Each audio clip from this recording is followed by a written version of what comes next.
On ne présente plus Pierre et Frédéric.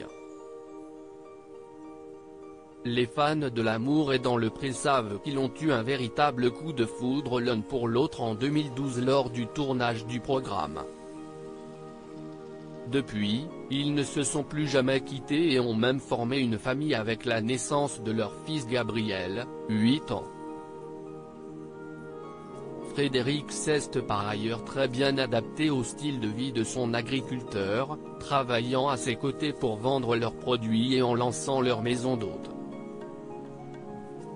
Bref, tout roule pour les amoureux. Seule ombre au tableau, certaines critiques dont ils font l'objet de temps à autre.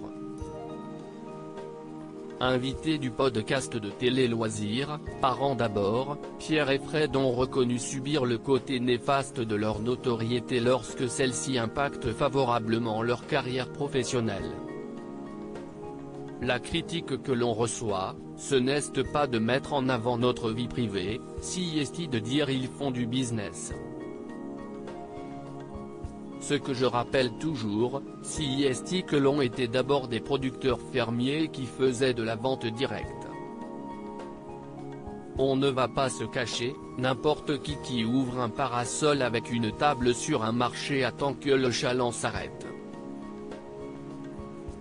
Quand on est connu et que les gens nous reconnaissent, ça permet de proposer à beaucoup plus de personnes nos produits qui sont déjà existants, c'est défendu Frédéric.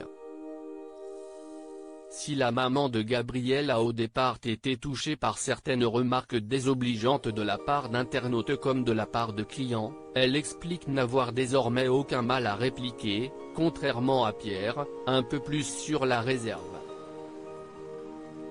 Par contre l'argument qui va être facile, et au début ça me blessait, comme on a le verbe facile, si est de dire, ils sont connus, ils ont la grosse tête.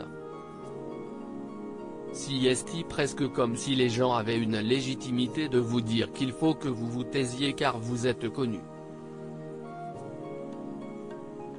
Moi, je les remets en place. En général, Pierre se cache sous la table ou sous le stand mais il est plutôt d'accord avec moi, rire. Il me laisse y aller et dit, j'envoie le pitbull, a-t-elle raconté.